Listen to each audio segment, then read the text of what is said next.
દર્શક મિત્રો, ઇન્ડિયન કન્સ્યુલર પ્રેસમાં આપનું હાર્દિક સ્વાગત છે। પંચમહાલની શહેરા અને ગોધરા વિધાનસભા બેઠકના કોંગ્રેસના કાર્યકરોએ વિરોધનો સૂર ઉઠાવતા પંચમહાલની રાજનીતિમાં ગરમાવો આવ્યો।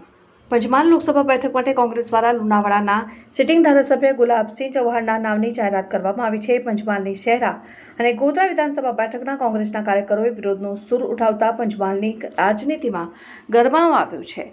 કાર્યકરો દ્વારા એવી શંકા વ્યક્ત કરવામાં આવી રહી છે કે ગુલાબસિંહ મૂળ ભાજપમાંથી કોંગ્રેસમાં આવેલા છે, તે પાછા જતા રહેશે તેવી શંકા વ્યક્ત કરવામાં આવી રહી છે। પંચમહાલ જિલ્લાના ગોધરા તાલુકાના ધાણીત્રા ગામે ગુજરાત પ્રદેશ કોંગ્રેસ સમિતિના ડેલિગેટ દુષ્યંતસિંહ ચૌહાણ સહિત કોંગ્રેસના મોટી સંખ્યામાં કાર્યકરો એકત્રિત થયા હતા, જેમાં કાર્યકરો દ્વારા પંચમહાલ લોકસભાના બેઠકના કોંગ્રેસના ઉમેદવાર દ્વારા નારાજગી વ્યક્ત કરવામાં આવી રહી છે।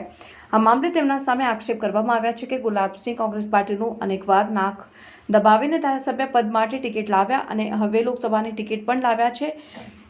ગુલાબસિંહ ચૌહાણ મૂળ ભાજપના જ હતા અને બાદમાં કોંગ્રેસમાં આવ્યા છે। આ બાબતે જિલ્લા કોંગ્રેસ પ્રમુખ તેમજ પ્રદેશ કક્ષાએ રજૂઆત પણ કરશે।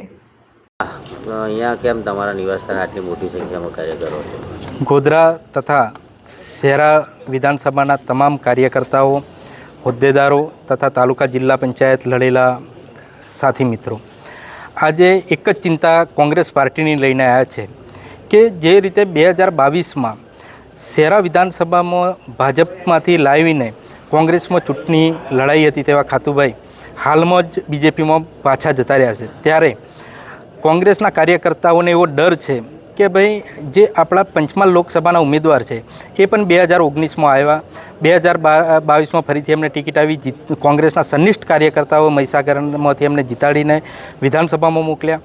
ત્યાર પછી વારંવાર પાર્ટીને વિધાનસભામાંથી રાજીનામું આપી દઈશ, જતો રહેશ એમ કરીને એ સંગઠનમાં સ્થાન મેળવવા માટે મહીસાગર જિલ્લા પ્રમુખ પણ એ પાર્ટીનું નાક દબાઈને બન્યા।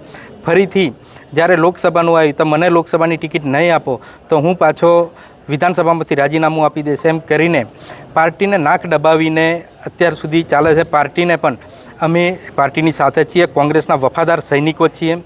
અમે પાર્ટી ગમે જેને ઉમેદવાર બનાવ્યા છે, ગુલાબસિંહ હોય તો ગુલાબસિંહને પણ અમે જીતાડીને રહીશું, પરંતુ કાર્યકર્તાઓની એક વેદના છે કે જે રીતના 2022માં જે રીતે શહેરા વિધાનસભામાં ખોટા એટલા કેસો કોંગ્રેસના કાર્યકર્તાઓ પર કરવામાં આવ્યા, કોંગ્રેસના કાર્યકર્તાઓ પર હુમલા કરવામાં આવ્યા, હાથ પગ તોડી નાખ્યા કોંગ્રેસના કાર્યકર્તાઓ, તેમ છતાં કોંગ્રેસના કાર્યકર્તાઓ આજે પણ કોંગ્રેસ પાર્ટી માટે અડીખમ બૂથ પર રહેવા માટે તૈયાર છે। પણ કોંગ્રેસ પાર્ટીને અને અમને એવી રજૂઆત કરવા આવ્યા છે કે ભાઈ કાલે અમે દિલ્હી સુધી ગુલાબસિંહને અમે જીતાડીને મોકલીશું, પરંતુ એમનો શું ભરોસો કે એ ફરીથી એ કોંગ્રેસમાં રહેશે કે કોંગ્રેસનું નાક દબાવીને પાછા બીજેપીમાં જતા રહે, તો અમારી મહેનત અને અમારા કોંગ્રેસની જે વફાદારી ખરી એના માટે એ ચિંતિત છે।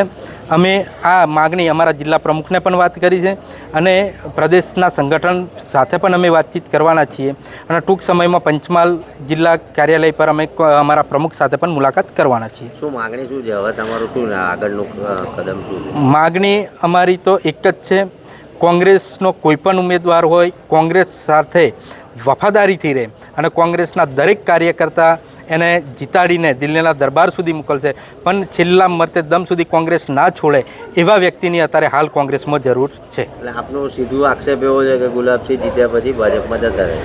અમારા પંચમહાલની તો કન્ડિશન એવી છે કે જે બંને ઉમેદવારો ભાજપના છે હાલ તો, એટલે બંને વરરાજા ભાજપના છે। જાનૈયા હવે બધા વિચારીને જાનમાં જવાની તૈયારીઓ કરવાના છે।